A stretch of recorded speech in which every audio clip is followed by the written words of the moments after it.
എൻ്റെ പേര് റെജി പൗലോസ്. ഞങ്ങൾ കൊരട്ടി സെൻറ്റ് മേരീസ് ഫൊറോൻ ഇടവകയിൽ നിന്ന് വരുന്നു. ഇത് എൻ്റെ രണ്ടാമത്തെ സാക്ഷ്യമാണ്. ഇത് എൻ്റെ മകൻ ഫ്രെഡി പൗലോസ്. ഇത് എൻ്റെ മകൻ്റെ ഭാര്യ ഗ്രേസ് മേരി ജോൺ. ഇവർക്ക് കിട്ടിയ 2019 മെയ് മാസത്തിലാണ് ഞാനിവിടെ ആദ്യമായി വന്ന് ഉടമ്പടി എടുത്തത്.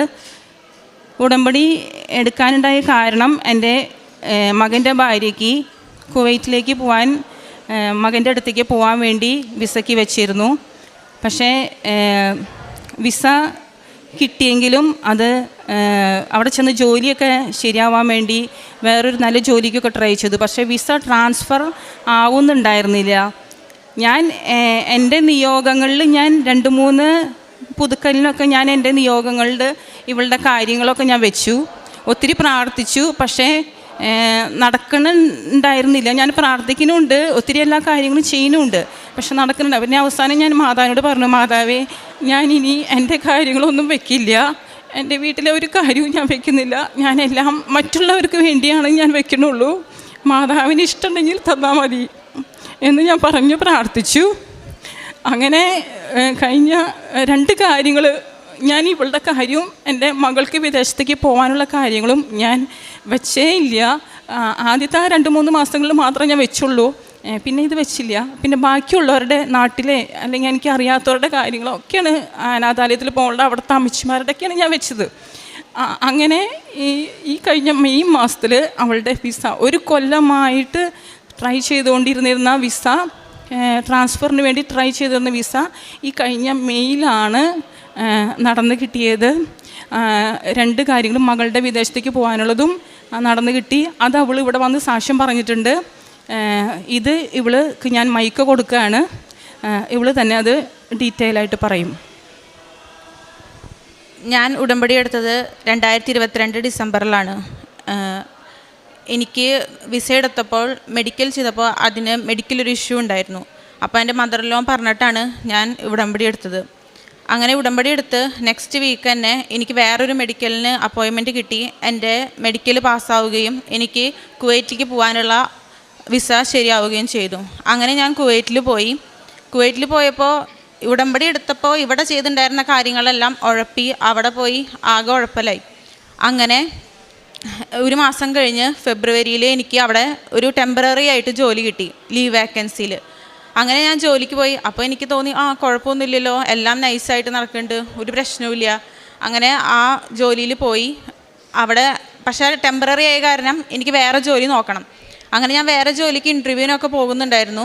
അതിനിടയിൽ ആ ഓഫീസിൽ വേറെ ഒരു കമ്പനിയിലത്തെ സാറ് വന്നപ്പോൾ എന്നോട് എൻ്റെ റെസ്യൂമും കാര്യങ്ങളൊക്കെ ചോദിച്ചു. അപ്പോൾ ഞാനത് കൊടുത്തു. അതിനുശേഷം ഞാൻ വേറൊരു ഇൻ്റർവ്യൂവിന് പോയി. എനിക്ക് അവിടെ ജോലി കിട്ടി. അവിടേക്ക് ജോലിക്ക് കയറണ അന്ന് അവരെന്നെ വിളിച്ചു പറഞ്ഞു, നിങ്ങൾക്ക് ഇവിടെ ജോയിൻ ചെയ്യാൻ പറ്റില്ല, നിങ്ങളുടെ വിസ ട്രാൻസ്ഫർ ചെയ്താൽ മാത്രമേ ഇവിടെ ജോയിൻ ചെയ്യാൻ പറ്റുള്ളൂ, അല്ലെങ്കിൽ ഈ കമ്പനിയിൽ ജോയിൻ ചെയ്യാൻ പറ്റില്ല എന്ന് പറഞ്ഞു. അപ്പോൾ ഞാൻ പറഞ്ഞു, ഓക്കെ, വിസ ട്രാൻസ്ഫർ ചെയ്യാം. അങ്ങനെ വിസ ട്രാൻസ്ഫർ ചെയ്യാൻ വേണ്ടിയിട്ട് ഞാൻ വിസ എടുത്ത് ഇങ്ങോട്ട് വന്ന ആ കുവൈറ്റി സ്പോൺസറിനെ സമീപിച്ചപ്പോൾ അയാൾ പറഞ്ഞു, നിങ്ങളുടെ വിസ ട്രാൻസ്ഫർ ചെയ്യാൻ പറ്റില്ല, കമ്പനിയുടെ ഫയൽ ബ്ലോക്കാണ്, നിങ്ങൾക്കൊന്നും ചെയ്യാൻ പറ്റില്ല. അയാൾ പറഞ്ഞു, ഞാൻ ട്രൈ ചെയ്യാം, നിങ്ങൾ വെയിറ്റ് ചെയ്യുമെന്ന് പറഞ്ഞു. അങ്ങനെ 3 മാസത്തോളം അതിന് വേണ്ടി ട്രൈ ചെയ്തു. ആ 3 മാസം ഞങ്ങൾക്ക് ഭയങ്കര കഠിനമായ ദിവസങ്ങളായിരുന്നു. ഞങ്ങൾ കുറേ പ്രാർത്ഥിച്ചു, കുറേ കരഞ്ഞ് പ്രാർത്ഥിച്ചു.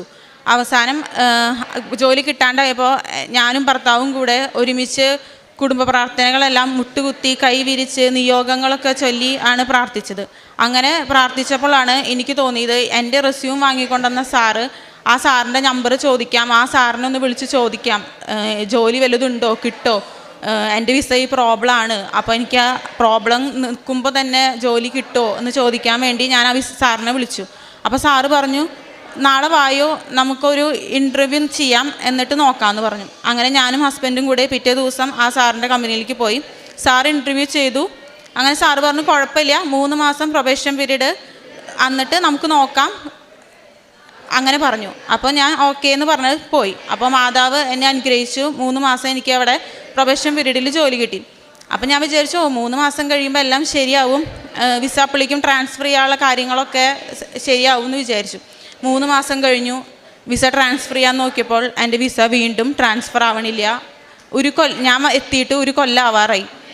എനിക്കിനി ഒന്നും ചെയ്യാൻ പറ്റില്ല. ഞാൻ 5 ലക്ഷം രൂപ കൊടുത്തിട്ടാണ് കുവൈറ്റിക്ക് പോയത്. ഇനി എനിക്ക് തിരിച്ച് വരണം. തിരിച്ച് വന്നാലും വീണ്ടും പോവാന്ന് പറഞ്ഞാൽ എനിക്ക് മെഡിക്കൽ ഇഷ്യൂസും ഒക്കെയുള്ള കാരണം അത് ഭയങ്കര പ്രോബ്ലം ആയിരിക്കും. അപ്പോൾ ഞാനും ഹസ്ബൻഡും കൂടെ കരഞ്ഞ് മാതാവിനോടും ഈശോയോടും പ്രാർത്ഥിച്ചു. എല്ലാ ദിവസവും അത്രയും നാൾ ഞങ്ങൾ എല്ലാ ദിവസവും പള്ളിയിൽ പോകണ്ടായിരുന്നില്ല. അന്ന് തൊട്ട് ഞങ്ങൾ എല്ലാ ദിവസവും പള്ളിയിൽ പോകാൻ തുടങ്ങി, മുട്ടുകുത്തി പ്രാർത്ഥിക്കാൻ തുടങ്ങി, സാക്ഷ്യം കേൾക്കാൻ തുടങ്ങി, അച്ഛൻ്റെ ധ്യാനം കൂടാൻ തുടങ്ങി. അങ്ങനെ അതിൽ ഫുള്ള് പ്രാർത്ഥനയിലായി. അങ്ങനെ ഇരിക്കുമ്പോഴാണ് കുറേ ആൾക്കാർ പറഞ്ഞു, നിങ്ങളിവിടെ നിൽക്കണ്ട, നിങ്ങൾ തിരിച്ചു പോക്കോ, ഇവിടെ നിന്നിട്ട് കാര്യമില്ല, നിങ്ങളുടെ ഇത് ശരിയാവില്ല, നിങ്ങൾ തിരിച്ചു പോകുമെന്ന് പറഞ്ഞു. അപ്പോൾ ഞങ്ങൾ പറഞ്ഞു, ഇല്ല, ഞങ്ങൾ തിരിച്ചു പോകില്ല, ഞങ്ങൾ ഇതിന് മുന്നോട്ട് പോവാണ്, കേസ് കൊടുക്കാം, ശരിയാവും എന്ന് പറഞ്ഞ് ഞങ്ങൾ മിനിസ്ട്രിയിൽ കേസ് കൊടുത്തു. അങ്ങനെ ആദ്യത്തെ മാസമായി. അവർ പറഞ്ഞു അടുത്ത മാസത്തേക്ക് അപ്പോയിൻമെൻറ്റ് തന്നു. ഓക്കെ, അപ്പോൾ എൻ്റെ വിസ തീർന്നിരിക്കുകയാണ്. അപ്പോൾ അവർ പറഞ്ഞു എക്സ്റ്റൻഷൻ അടിക്കണം. അങ്ങനെ എക്സ്റ്റൻഷൻ അടിച്ചു. അങ്ങനെ 5 മാസം ഞാൻ എക്സ്റ്റൻഷൻ അടിക്കലും അവർ വീണ്ടും ഓരോ അപ്പോയിൻമെൻറ്റ് തരാം, എക്സ്റ്റൻഷൻ അടിക്കുക, അപ്പോയിൻമെൻറ്റ് തരാം, എക്സ്റ്റൻഷൻ. ഇത് തന്നെ നടക്കണുള്ളൂ, വേറെ ഒരു പരിപാടിയും നടക്കണില്ല. അങ്ങനെ ഞങ്ങൾക്ക് ഭയങ്കര പേടിയായി. എന്ത് ചെയ്യും? ഈ എക്സ്റ്റൻഷൻ അടിച്ച് അവർ ഇനി ഞങ്ങൾ പുറത്താക്കുമോ? ആകെ ടെൻഷനായി. അവസാനം ഞങ്ങൾ ഒരു ദിവസം അവിടെ അപ്പോയിൻമെൻറ്റ് കിട്ടി. അവിടെ പോയിരുന്ന് അവിടെ ഇരുന്ന് ഉപ്പിട്ട് അവിടെ ആ മിനിസ്ട്രിയിൽ പോയിരുന്ന് പ്രാർത്ഥിച്ച് ഇപ്പോൾ വിളിക്കും എന്ന് വിചാരിച്ച് ഞങ്ങൾ വെയിറ്റ് ചെയ്തിരിക്കുമ്പോൾ ഒരു ചേട്ടൻ വന്നിട്ട് ഞങ്ങളോട് പറഞ്ഞു, എന്താ മക്കളെ നിങ്ങളുടെ പ്രശ്നം എന്ന് ചോദിച്ചു. അപ്പോൾ ഞങ്ങളുടെ പ്രശ്നങ്ങളെല്ലാം പറഞ്ഞു. അപ്പോൾ അവർ പറഞ്ഞു, എനിക്ക് അറിയണ ആളാണ് ഉള്ളിലിരിക്കണേ, പേടിക്കേണ്ട, നമുക്ക് ശരിയാക്കാമെന്ന് പറഞ്ഞു. അങ്ങനെ നെക്സ്റ്റ് മന്തിലേക്ക് ഞങ്ങൾക്ക് അപ്പോയിൻമെൻറ്റ് കിട്ടിയത് ആ ചേട്ടൻ കാരണം.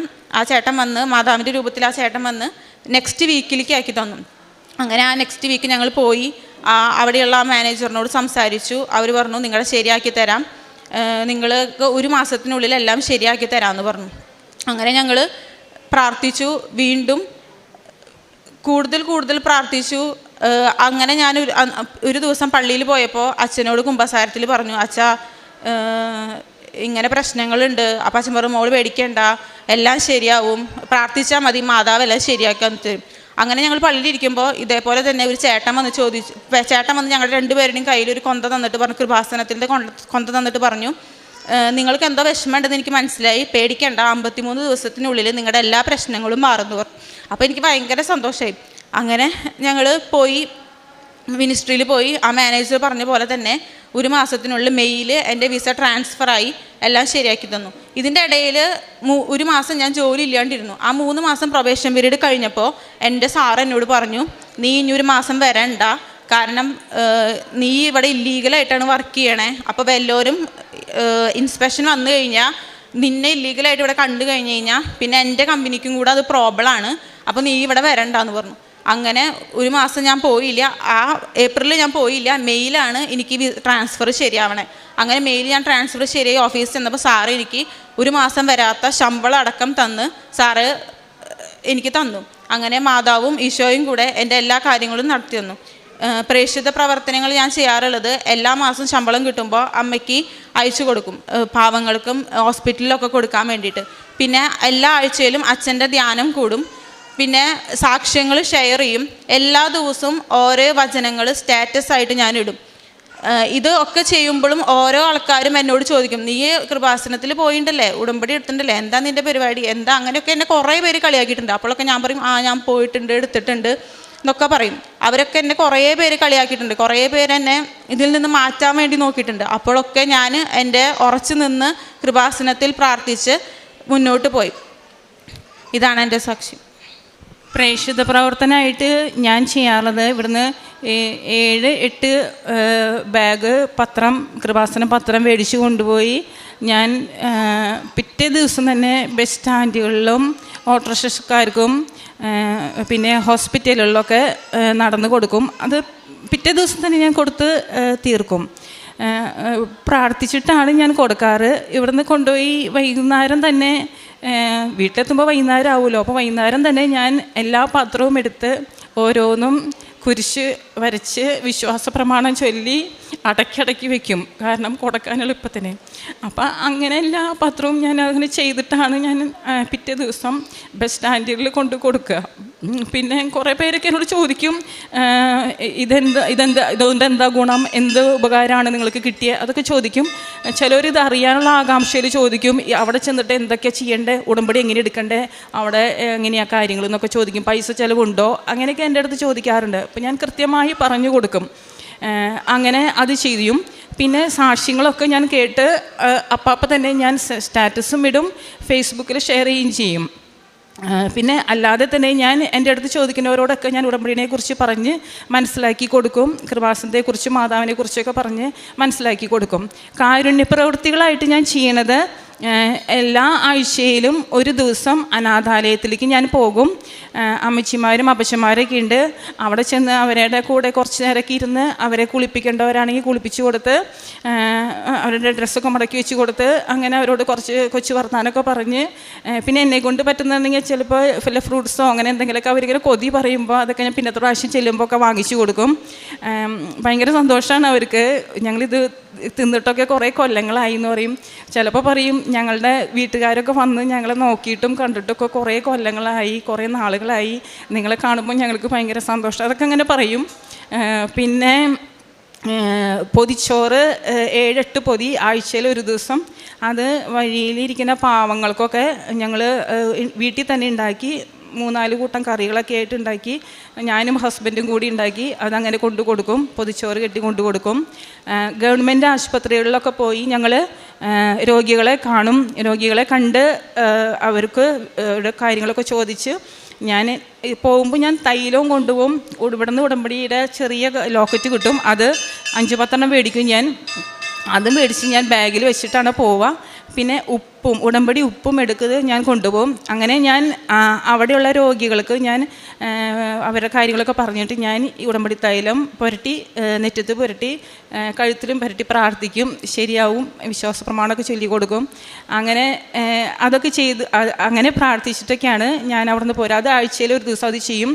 എല്ലാ ആഴ്ചയിലും ഞാൻ അനാഥാലയത്തിലേക്ക് പോകുമ്പോൾ ഒരു അപ്പച്ചനെ കാണും. വടി കുത്തി പിടിച്ചെടുക്കുന്ന ഒരു അപ്പച്ചനാണ്.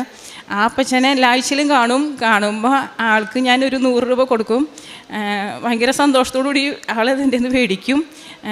അങ്ങനെ എന്നോട് പറയും, മോള് മാത്രം എൻ്റെ മുമ്പിൽ ഇങ്ങനെ വന്ന് നിന്ന് തരണുള്ളൂ, ബാക്കിയുള്ളവരൊക്കെ എന്നെ കാണുമ്പോൾ അപ്പുറത്തോടെ പോവുക ചെയ്യുക, മോള് മാത്രം എൻ്റെ കറക്റ്റ് മുമ്പിൽ വരും, അങ്ങനെയൊക്കെ പറഞ്ഞ് ആൾ ഭയങ്കര സന്തോഷത്തിൽ പറയും. അല്ലാണ്ടും ആരെങ്കിലുമൊക്കെ എൻ്റെ മുമ്പിൽ പെടുകയാണെങ്കിൽ എന്നോട് ചോദിക്കുന്നവരെ ഞാൻ അതല്ലാതെയും എനിക്ക് തോന്നണവർക്കും ഞാൻ കൊടുക്കും. അങ്ങനെയൊക്കെ ആയിട്ട് കാരുണ്യ പ്രവർത്തികൾ ഞാൻ മാക്സിമം ഞാൻ ചെയ്യാറുണ്ട്. ഇത്രയും വലിയ അനുഗ്രഹങ്ങൾ തന്ന മാതാവിനും ഈശോയ്ക്കും കോടാനുകോടി നന്ദി പറയും. പഴയ നിയമത്തിൽ വാഗ്ദാന നാട് തേടിയുള്ള ഇസ്രായേൽ ജനതയുടെ യാത്രയിൽ അവരെ നയിച്ചിരുന്നത് മോശയാണ്. പലപ്പോഴും ദൈവകൽപ്പനകൾ ലംഘിച്ചും ദുശാഠ്യക്കാരുമായ ഒരു ജനതയെ നയിക്കുമ്പോൾ മോശയ്ക്ക് പലപ്പോഴും പ്രതിസന്ധികൾ ഉണ്ടാകാറുണ്ട്. അപ്പോൾ ആ ദുർഘട സന്ധികളിലൊക്കെ മോശ കർത്താവിനോട് പറയുന്നത് പുറപ്പാട് 33:3 കർത്താവെ, അങ്ങേണ്ടിൽ സംപ്രീതനാണെങ്കിൽ അങ്ങയുടെ വഴികൾ എനിക്ക് കാണിച്ചു തരണമേ എന്നാണ്.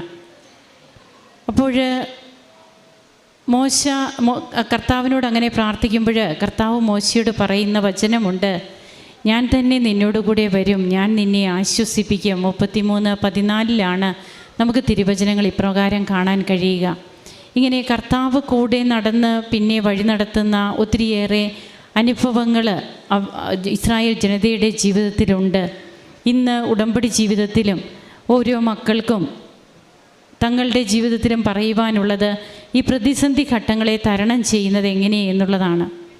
തനിക്ക് ജോലിക്ക് വിദേശത്തേക്ക് പോകുവാനും പിന്നീട് അതിന് ആദ്യമേ മെഡിക്കലിലായിരുന്നു പ്രോബ്ലം, അത് ക്ലിയറായി കഴിയുമ്പോൾ വിസയുടെ തടസ്സമുണ്ട്. അപ്പോൾ ഈ വിസ ഈ മകൾക്ക് ക്ലിയർ ആയില്ലെങ്കിൽ ഈ മകൾ തിരിച്ചു പോരണം, അല്ലാതെ വേറെ മാർഗമില്ല. 1 വർഷമായിട്ട് തനിക്ക് ആദ്യമേ തന്നെ കൊണ്ടുപോയ കമ്പനിയുടെ വിസ ക്ലിയറാക്കാൻ പറ്റുന്നില്ല, അത് മാറ്റാൻ പറ്റുന്നില്ല.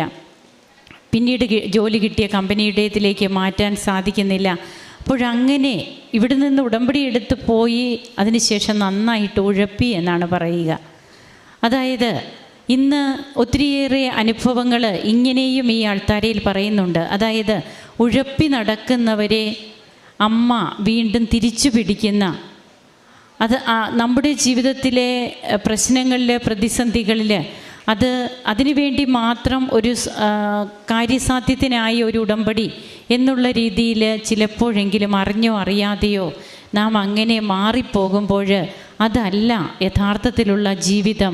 ഉടമ്പടി ജീവിതം എന്താണ് എന്നുള്ളത് നമ്മുടെ തന്നെ അനുഭവങ്ങളിലൂടെ വീണ്ടും നാം തിരിച്ചു വരുന്ന ഒരു സാഹചര്യങ്ങൾ, അനുഭവങ്ങൾ അത് ഈ ആൾത്താരയിൽ പലപ്പോഴായിട്ട് പങ്കുവയ്ക്കുന്നുണ്ട്. അപ്പോൾ ഈ മകൾ തന്നെ പറഞ്ഞു, ഞാൻ എൻ്റെ പ്രാർത്ഥനകളൊക്കെ പിന്നീട് കൂടി ഇങ്ങനെയൊന്നും പോയാൽ പോരാ എന്ന് എനിക്ക് തന്നെ മനസ്സിലായി.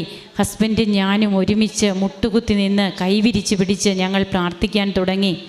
അതുപോലെ ഇങ്ങോട്ട് അവിടെ എല്ലാ കാരുണ്യപ്രവൃത്തികളും ചെയ്യാൻ സാധിക്കാത്തത് കൊണ്ട് ഇങ്ങോട്ട് തന്നെ വീട്ടിലേക്ക് പൈസ അയച്ചു കൊടുക്കുന്നു. ഇവിടെ അമ്മയോട് പറയുന്നു കാരുണ്യപ്രവൃത്തികളൊക്കെ ചെയ്യണമെന്ന്. താൻ തന്നെ വചനം സ്റ്റാറ്റസായിട്ടിടുന്നു. അതായത് ഇന്ന് മീഡിയ ഒത്തിരിയേറെ മുന്നിട്ട് നിൽക്കുമ്പോൾ ഓരോരുത്തരും തങ്ങളുടേതായ രീതിയിലൊക്കെ എങ്ങനെയാണ് ഈശോയെ പ്രഘോഷിക്കാൻ തങ്ങൾക്ക് സാധിക്കുക എന്നുള്ളത് ഒത്തിരിയേറെ അന്വേഷിക്കുന്ന ഒരു കാലഘട്ടം തന്നെയാണ്. അപ്പോൾ തനിക്ക് സാധ്യമാകുന്ന രീതിയിലൊക്കെ പ്രേക്ഷിത പ്രവർത്തനം ഈ മകൾ ചെയ്യുന്നു. അതിനൊക്കെ പിന്നീട് തോന്നുന്നത് തൻ്റെ ഈ അവസ്ഥ ഇത് തുടർന്നുകൊണ്ട് പോയാൽ തനിക്കിനി ജോലി ഇല്ലാതാകും, താൻ തിരിച്ചു പോകേണ്ടി വരും. താൻ എന്തായാലും ഇവിടെ നിന്ന് പോകുമ്പോൾ പൈസയുടെ ബാധ്യതകൾ നിങ്ങൾക്കുണ്ടായോ? ഉണ്ടായി. 5 ലക്ഷം രൂപ കൊടുത്തിട്ടാണ് പോയത്. അതിനുശേഷം ഇങ്ങോട്ട് വന്നാലും വീണ്ടും 5 ലക്ഷം രൂപ തന്നെ കൊടുക്കണം പോണേ. പക്ഷേ അത് കൊടുത്തിട്ട് പോകാൻ പറ്റുമെന്ന് വരെ എനിക്ക് ഉറപ്പില്ല. കാരണം എൻ്റെ മെഡിക്കൽ ഇഷ്യൂസ് കാരണം അത് ഡൗട്ടായിട്ടിരിക്കുകയായിരുന്നു. അതുകൊണ്ടാണ് ഈ മരിയൻ ഉടമ്പടിയിൽ എങ്ങനെയാണ് നമുക്ക് സംരക്ഷണം ലഭിക്കുന്നത്, അതെങ്ങനെയാണ് സമയചുരുക്കമായി മാറുന്നത്. അപ്പോൾ 1 വർഷമൊക്കെ ഇങ്ങനെയുള്ള ഒരവസ്ഥകളിലൂടെ കടന്നു പോകുന്നു. തനിക്ക് 1 മാസം ജോലി പോലും ഇല്ലാത്ത അവസ്ഥ. പിന്നീട് അതിനൊക്കെ ഒരു പ്ലസ് പോയിൻറ്റുകളാണ് വരുന്നത്. തൻ്റെ ആ ജോലി ഇല്ലാത്ത ആ അവസരങ്ങളിൽ പോലും തനിക്ക് പിന്നീട് ആ സാലറിയും കൂടി കിട്ടുന്ന രീതിയിലേക്ക് മാറുന്നു. അതുപോലെ അവിടെ ഒരു വ്യക്തി ഇവർക്ക് വേണ്ടിയിട്ട് ഇവരുടെ അടുത്തേക്ക് വന്നു, ഇവർക്ക് സഹായം ചെയ്യുവാനായിട്ട് വന്നു എന്നൊക്കെ നാം കേട്ടു. അത് മാതാവ് തന്നെ കൊണ്ടുവന്നതാണെന്ന് ഈ മകൾ പറയുകയുണ്ടായി. ജീവിതത്തിൽ നമുക്ക് ആരുമില്ല, ഇനി ഏത് വഴിയെ പോകണമെന്നറിയില്ല. അങ്ങനെയൊക്കെ നിൽക്കുമ്പോൾ കൂടെ സഞ്ചരിക്കുന്ന ദൈവത്തിൻ്റെ കരുതലുള്ള സാന്നിധ്യമാണ് നമുക്ക് അനുഭവപ്പെടുക. അങ്ങനെ ഇന്ന് തനിക്ക് സ്ഥിരമായിട്ടുള്ള ജോലിയുണ്ട്, തനിക്ക് വിസയുടെ കാര്യങ്ങളെല്ലാം ക്ലിയറായി ഏറ്റവും സന്തോഷത്തോടെ ഇപ്പോൾ വന്നു നിന്ന് കുടുംബം ഒന്നിച്ച് ഈ മക്കൾ നന്ദി പറയുകയാണ്. നമുക്കും കരങ്ങളടിച്ച് ഈശോയ്ക്കും അമ്മയ്ക്കും നന്ദി പറയും. എൻ്റെ സ്ഥലം പത്തനംതിട്ടയിൽ നിന്നാണ്. എൻ്റെ പേര് ജെസ്സി. ഞാൻ ആദ്യമായി ഉടമ്പടി എടുത്തത് 4/1/2021 ഞാനിവിടെ വന്ന് 6 നിയോഗങ്ങൾ വെച്ചിരുന്നു. അതിൽ ആദ്യത്തെ നിയോഗം എൻ്റെ മകളുടെയാണ്. അത് ഞാൻ മകളുടെ കയ്യിൽ. എൻ്റെ പേര് നിമി തോമസ്. ഞാനൊരു ഡെൻറ്റിസ്റ്റാണ്. എനിക്ക് 4 വർഷമായി എൻ്റെ കല്യാണം കഴിഞ്ഞിട്ട് കുഞ്ഞുങ്ങളില്ലായിരുന്നു. ലാസ്റ്റ് 2 വർഷമാണ് ഞങ്ങൾ കൂടുതലായിട്ട് മനസ്സിലാക്കിയത് കുറച്ച് ബുദ്ധിമുട്ടുണ്ട് എന്നുള്ളത്. എല്ലാവർക്കും പരിചിതമായിരിക്കും. PCOD എന്ന് പറഞ്ഞൊരു കണ്ടീഷനായിരുന്നു. അതിൽ നമ്മൾക്ക് ഓവുലേഷൻ അല്ല അണ്ടവിസർജനം വന്നിട്ട് ഒന്നെങ്കിലും അത് ഒരേ ഒരു ക്രമത്തിലായിരിക്കില്ല, അല്ലെങ്കിൽ അത് ഒട്ടും കാണില്ല. അപ്പം ഞാൻ 2 വർഷം കഴിഞ്ഞിട്ട് ഡോക്ടറെ കണ്ടപ്പോൾ എന്നോട് പറഞ്ഞിരുന്നത് ഓവുലേഷൻ നടക്കാൻ ഡിഫിക്കൽട്ടാണ്, മരുന്നൊക്കെ കഴിച്ച ഒരു ഗുണമില്ല. അപ്പോൾ കുറേ കഴിഞ്ഞപ്പോൾ ആ ഒരു സമയത്ത് തന്നെ മമ്മി ഉടമ്പടി എടുത്തിരുന്നു. ഉടമ്പടി എടുത്തപ്പോൾ എന്നോട് ഒന്നുകൊണ്ടും വിഷമിക്കണ്ട, എനിക്ക് ആ സമയത്ത് ഉടമ്പടി എടുത്തെങ്കിൽ അത് പൂർത്തിയാക്കാൻ അല്ലെങ്കിൽ കറക്റ്റായിട്ട് ഫോളോ ചെയ്യാൻ പറ്റിയിട്ടില്ല. ഞാൻ ഡോക്ടറെ കണ്ടിട്ട് ഓൾമോസ്റ്റ് ഒരു 1.5 years, ഒരു 1.5 വർഷത്തോളം ഞാൻ ട്രീറ്റ്മെൻറ്റ് കാര്യമായിട്ടൊന്നുമില്ല, എന്നാലും ടാബ്ലറ്റ് വരും, എല്ലാ മാസവും പോയി ചെക്ക് ചെയ്യും, ഓവമുണ്ടോ ഉണ്ടോ നോക്കും, ആയിട്ടില്ല. ലാസ്റ്റ് ഓഗസ്റ്റ് ഞാൻ ഇതുപോലെ പോയി, ഞാൻ പോയി. എന്നിട്ട് സൈക്കിളിൻ്റെ മിഡ്, അതായത് 14th day നോക്കി, 17, 18, 21st അങ്ങനെയൊക്കെ നോക്കി. അപ്പോഴൊന്നും ഓവുലേഷൻ സ്റ്റാർട്ട് ചെയ്തിട്ട് പോലുമില്ല. എന്നോട് പറഞ്ഞ IVF നോക്കണം, അല്ലെങ്കിൽ IUI ഇങ്ങനെയുള്ള വേറെ പ്രൊസീജിയേഴ്സ് ചെയ്യണം എന്നുണ്ടായിരുന്നു. പക്ഷേ എൻ്റെ ഉള്ളിൽ പറയുന്നുണ്ടായിരുന്നു അതിൻ്റെ ഒന്നും ആവശ്യം വരത്തില്ല എന്നുള്ളത് എനിക്ക് നല്ല ഉറപ്പുണ്ടായിരുന്നു. എവിടെ നിന്നാണെന്നറിയില്ല, എനിക്കൊരു ഒരു ഫെയ്ത്ത് ഉണ്ടായിരുന്നു. അപ്പം ഞാൻ ആ കൊന്ത ചൊല്ലുമ്പോഴൊക്കെ മാതാവിനോട് ഇത് പറയുമായിരുന്നു. എന്നിട്ട് ഞാൻ വേറൊരു ഡോക്ടറെ റെഫർ ചെയ്ത്, ഇനി എനിക്ക് പറ്റില്ല, വേറൊരു ഡോക്ടറിന് പോകണം എന്നുള്ളത് തന്നെ പറഞ്ഞു, ഇൻഫെർട്ടിലിറ്റി സ്പെഷ്യലിസ്റ്റ്. എനിക്ക് ആ ഒരു വേർഡ് ഭയങ്കര ഹെവി ആയിരുന്നു.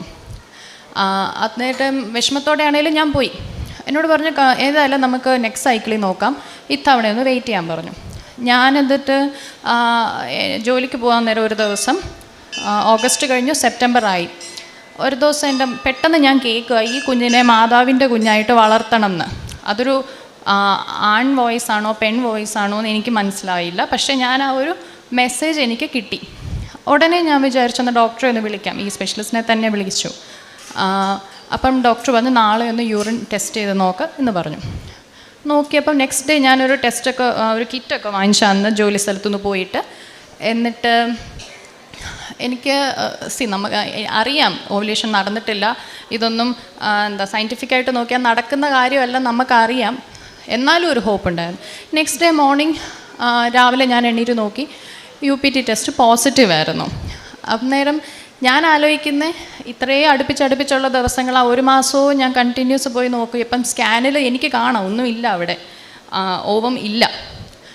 ഇത് എങ്ങനെ നടന്നു എന്ന് എനിക്കറിയത്തില്ല. ഇതിപ്പം ഞാൻ ഇത്രയും ഡിസ്ക്രിപ്റ്റീവായിട്ട് പറയുന്നത്, ഇത്രയും വിശദീകരിച്ച് പറയുന്നത്, എന്നെപ്പോലെ വിഷമിക്കുന്ന ആരെങ്കിലും ഉണ്ടെങ്കിൽ ഹോപ്പ് വിടണ്ട, മാതാവെല്ലാം നോയിക്കോളും എന്നുള്ള ഒരു നിങ്ങൾക്ക് ഒരു വിശ്വാസം കൂടി വരാൻ വേണ്ടിയിട്ടാണ് ഞാൻ പറയുന്നത്. ഞാൻ കാരണം ഒരുപാട് വിഷമിച്ചിട്ടുണ്ട്. ഞാൻ ഡോക്ടറിൻ്റെ അടുത്ത് പോകുമ്പോഴും ഞാൻ അവിടെ ചെല്ലുമ്പോൾ പ്രഗ്നൻ്റ് ആയിട്ട് എല്ലാവരും ഹസ്ബൻഡും വൈഫും ഇങ്ങനെ 7 മാസം 8 മാസമൊക്കെ ആയിട്ട് വന്നിരിക്കുമ്പോൾ ഞാനിങ്ങനെ ഒരു കോർണറിൽ പോയി അനങ്ങാതെ ഇങ്ങനെ ഇരിക്കും. ഞാൻ ഹസ്ബൻഡിനെ കൊണ്ടുപോയില്ലായിരുന്നു, ഇല്ലാത്ത ദിവസം ഞാൻ ആ ടൈം നോക്കിയായിരുന്നു പോകുന്നത്. പിന്നെ പറയാനുള്ളത്, മമ്മിയുടെ അതുപോലെ കണ്ണീരുള്ള ഒരു പ്രാർത്ഥന ഉണ്ടായിരുന്നു. അതേപോലെ എൻ്റെ ഹസ്ബൻഡിൻ്റെ അമ്മയും മാതാവിൻ്റെ അത്രയും വിശ്വസിക്കുന്ന ഒരു ആളാണ്. ഇവരുടെ 2 പേരുടെയും പ്രാർത്ഥനയുണ്ട്, പിന്നെ എൻ്റെ ഹസ്ബൻഡിൻ്റെ വിഷയമുണ്ട്. ഇതെല്ലാം മാതാവിനോടാണ്, അങ്ങോട്ടാണ് ഇവരെല്ലാം ഏൽപ്പിച്ചിരുന്നത്.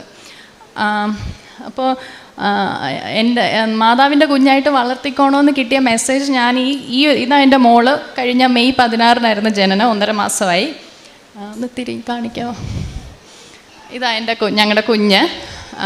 അപ്പോൾ ഈ കുഞ്ഞിനെ മാതാവിൻ്റെ കുഞ്ഞായിട്ട് തന്നെ ഞാൻ അങ്ങോളം വളർത്തിക്കോളാം എന്ന് ഞാൻ ഈ അൽത്താരയിൽ നിന്ന് മാതാവിനോട് പറയുന്നു.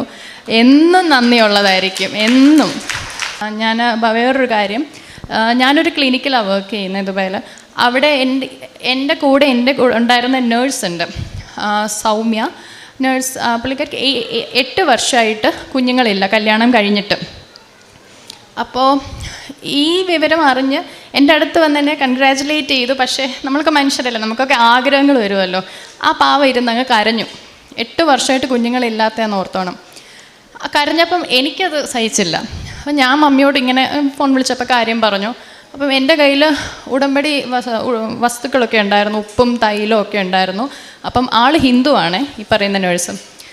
അപ്പം ഈ നേർച്ച വസ്തുക്കളൊക്കെ ഞാൻ കൊടുത്തു, കൊന്ത ചൊല്ലാനും പറഞ്ഞു കൊടുത്തു. അറിയാമായിരുന്നു, എന്നാലും ഞങ്ങൾ ഒരുമിച്ചിരുന്ന് കരഞ്ഞുകൊണ്ട് അത് കൊന്ത ചൊല്ലിയത്. അങ്ങനെ അതെ, ആ സമയം തന്നെ ആൾക്ക് മാതാവിൻ്റെ സാന്നിധ്യം ഫീൽ ചെയ്യാൻ പറ്റിയെന്ന് വെച്ചാൽ ഈ മുല്ലപ്പൂവിൻ്റെ സുഗന്ധവും പിന്നെ സ്വപ്നത്തിലൊരു കുഞ്ഞിനെയും കൊണ്ട് മാതാവ് പോകുന്നത് സൗമ്യ കണ്ടു. അന്നേരം അല്ല, അത് കുറച്ചുകൂടെ കഴിഞ്ഞിട്ടാണേ. അപ്പം ഞാൻ ആദ്യം ഉടമ്പടി വസ്തുക്കൾ കൊടുത്തു കഴിഞ്ഞ് കൃത്യം 18-ാമത്തെ ദിവസം സൈക്കിൾ ഡിലേ ആയപ്പോൾ എന്തോ മനസ്സിലിങ്ങനെ പറയുകയാണ്, ഒന്ന് ചെക്ക് ചെയ്യുന്നു. അങ്ങനെ സൗമ്യയും കിറ്റ് വാങ്ങിച്ചു നോക്കിയപ്പോൾ അതും പോസിറ്റീവാണ്. എൻ്റെ കുഞ്ഞ് ഉണ്ടായി ഓൾമോസ്റ്റ് ഒരു 2 വീക്സ് കഴിഞ്ഞപ്പം മോനുണ്ടായി. കൊഴഞ്ചേരിയാണ് വീട്, സുഖമായിട്ടിരിക്കുന്നു അമ്മയും കുഞ്ഞും. പിന്നെ സൗമ്യയുടെ ഡെലിവറി കുറച്ചെല്ലാം നല്ല കോംപ്ലിക്കേറ്റഡ് ആയിരുന്നു. എല്ലാം അലർജി ആയിരുന്നു, C-സെക്ഷൻ നടക്കുന്നില്ല, സെർവിക്സ് ഓപ്പൺ ആവാത്തത് കൊണ്ട് നോർമൽ ഡെലിവറി നടക്കുന്നില്ല. അങ്ങനെ 3-ാമത്തെ ഹോസ്പിറ്റലിൽ പോയിട്ട് ഒരുപാട് പ്രാർത്ഥനകളുടെ ഫലമായിട്ട് മാത്രം ആ C-സെക്ഷൻ നടന്നു. പ്രശ്നമൊന്നുമില്ലായിരുന്നു. ഡോക്ടർ പറഞ്ഞത് മരണം വരെ സംഭവിക്കാം എന്ന് പറഞ്ഞിട്ടാണ് സൗമ്യയെ ഓപ്പറേഷൻ തിയേറ്ററിൽ കയറ്റിയത്. അങ്ങനെ ആ കുഞ്ഞും ഉണ്ടായി. സൗമ്യ സുഖമായിട്ടിരിക്കുന്നു. കുറച്ചൊക്കെ പ്രശ്നങ്ങളുണ്ടായിരുന്നു, പക്ഷെ അതൊക്കെ മാനേജബിൾ ആയിരുന്നു. എല്ലാം ദൈവം സഹായിച്ച് മാതാവിൻ്റെ അനുഗ്രഹം ഉള്ളത് കൊണ്ട് നന്നായിരിക്കുന്നു. അത് മറ്റൊരു സാക്ഷ്യം. പിന്നെ എൻ്റെ ഒരു കസിനും സെക്കൻഡ് കിഡ്, അതൊരു 9 വർഷത്തോളമായി PCOD തന്നെയായിരുന്നു പ്രശ്നം. ആളുടെ ഡെലിവറി നെക്സ്റ്റ് മന്താണ് സ്കെഡ്യൂൾ ചെയ്തേക്കുന്നത്. ഇതുപോലെ ബുദ്ധിമുട്ടായിരുന്നു ഒരുപാട് കൺസീവ് ചെയ്യാനായിട്ട്. എനിക്ക് പുറകെ ജീന എനിക്ക് പുറകെ കൺസീവ് ചെയ്തു. പിന്നെ നെക്സ്റ്റ് മന്ത് പറഞ്ഞ പോലെ ഡെലിവറിയാണ്. അതും മാതാവെല്ലാം സുഖകരമായിട്ട് നടത്തും എന്നുള്ളൊരു വിശ്വാസം ഞങ്ങൾക്ക് എല്ലാവർക്കും ഉണ്ട്. പരിശുദ്ധ അമ്മ തന്ന എല്ലാ അനുഗ്രഹങ്ങൾക്കും ഞാൻ കോടാനുകോടി നന്ദി എൻ്റെ അമ്മയ്ക്കും മാതാവിനും തമ്പുരാനും സമർപ്പിക്കുന്നു. അതുപോലെ സമയയുടെ കാര്യം പറഞ്ഞു. ആ കുട്ടി ഒരുപാട് കഷ്ടപ്പെട്ടു. ആ കുട്ടി ഓപ്പറേഷൻ തിയേറ്ററിലൊക്കെ കിടന്നു. ഓപ്പറേഷൻ പോലും പറ്റത്തില്ല, എല്ലാ മരുന്നും അലർജിയാണ്, മരണം വരെ സംഭവിക്കാമെന്ന് ഡോക്ടർ പറഞ്ഞെടുത്ത് പോലും മാതാവും അനുഗ്രഹിച്ച് ഒരാൺകുഞ്ഞിനെ കൊടുത്തു. ഇന്ന് അവർ സന്തോഷമായി അമ്മയും കുഞ്ഞും ഇരിക്കുന്നു. അവർ 1 മാസം കഴിഞ്ഞ് ദുബായിലേക്ക് തിരിച്ചു പോകും. പിന്നെ നമ്മുടെ ഭർത്താവിൻ്റെ സഹോദരൻ്റെ മോടെ കാര്യം പറഞ്ഞു, ജീന. ഇവളും ഇപ്പോൾ പ്രഗ്നൻ്റാണ്. സമയങ്ങളൊക്കെ അടുത്ത് വരുന്നു. എല്ലാവരുടെയും പ്രാർത്ഥന അവരോട് കൂടെ ഉണ്ടായിരിക്കണം. പിന്നെ പ്രേക്ഷിത പ്രവർത്തനം ചെയ്യുന്നത് പത്രമൊക്കെ വാങ്ങിച്ച് ഞങ്ങളിവിടെ വന്നിട്ട് എല്ലാ മാസവും ഇവിടെ വന്ന് പത്രമൊക്കെ വാങ്ങിച്ച് ബസ് സ്റ്റാൻഡുകളിലും കടകളിലും വീടുകളിലും ഒക്കെ കൊണ്ട് നടന്ന് വിതരണം ചെയ്യും. പിന്നെ അതുപോലെ കാരുണ്യ പ്രവൃത്തി, ഞാൻ വയ്യാത്ത ആൾക്കാരെ വീടുകളിൽ പോയി കാണും. ഈ സ്ട്രോക്കൊക്കെ വന്ന് കിടക്കുന്നവരെയും ബുദ്ധിമുട്ട് അനുഭവിക്കുന്നവരുടെയൊക്കെ അരി സാധനങ്ങളൊക്കെ വാങ്ങിച്ചുകൊണ്ട് എന്നെ കഴിയുന്നത് പോലെ എല്ലാ വീടുകളിലും എന്നെക്കൊണ്ട് മാക്സിമം പറ്റുന്നിടത്തൊക്കെ ഞാൻ കൊണ്ട്. ഇപ്പോൾ 2 മാസമായി ഈ കുഞ്ഞൊക്കെ ഉള്ളതുകൊണ്ട് എനിക്കധികം ചെയ്യാൻ പറ്റുന്നില്ല. എന്നാലും ഇവരിപ്പോൾ 14-ാം തീയതി തിരിച്ചു പോകും. കുഞ്ഞിൻ്റെ മാമോദീസയാണ് 18-ാം തീയതി. അത് കഴിഞ്ഞ് അവർ ദുബായിലേക്ക് തിരിച്ചു പോകും.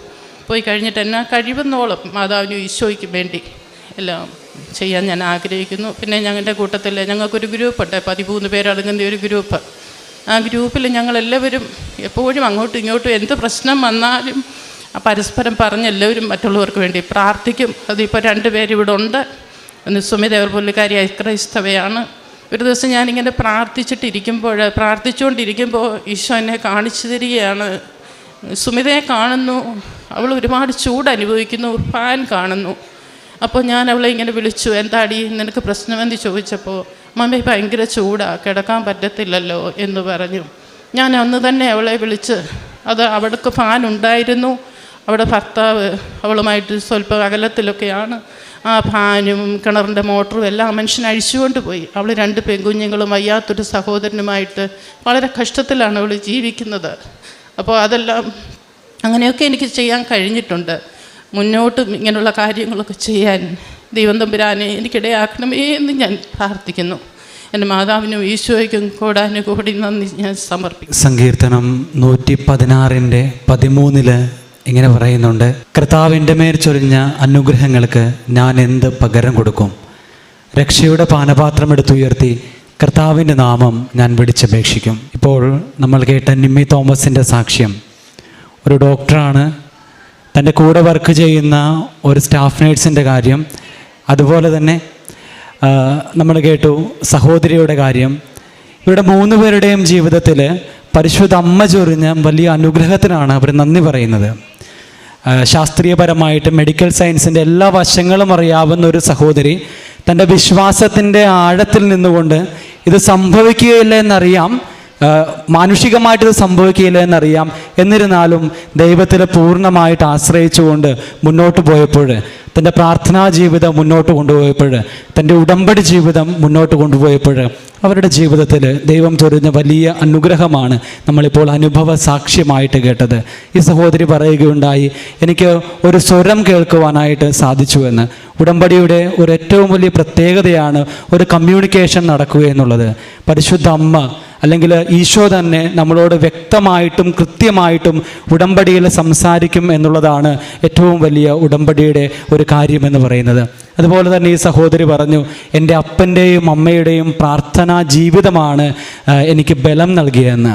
നമ്മുടെയൊക്കെ കുടുംബങ്ങളിലും മാതാപിതാക്കൾ മക്കൾക്ക് കൊടുക്കേണ്ട ഏറ്റവും വലിയ മാതൃക, ഉടമ്പടി എടുത്തിരിക്കുന്ന മാതാപിതാക്കൾ അല്ലെങ്കിൽ ഉടമ്പടിയിലായിരിക്കുന്ന മക്കൾക്കൊക്കെ കൊടുക്കേണ്ട ഏറ്റവും വലിയ ഒരു സന്ദേശം ഇത് പ്രാർത്ഥനയുടെ സന്ദേശമാണ്. പ്രാർത്ഥനയുടെ ജീവിതാനുഭവം നമ്മുടെ മക്കൾക്ക് പകർന്നു കൊടുക്കുമ്പോഴാണ് അവരുടെ വിശ്വാസം വർദ്ധിക്കുന്നത്. പ്രിയമുള്ളവരെ, ഇവരുടെ ജീവിതത്തിൽ ദൈവം ചൊരിഞ്ഞ എല്ലാ അനുഗ്രഹങ്ങൾക്കും പരിശുദ്ധ അമ്മയോട് ചേർന്ന് ഈശോയ്ക്ക് നമുക്ക് നന്ദി പറഞ്ഞുകൊണ്ട് കരങ്ങളടിക്കാം.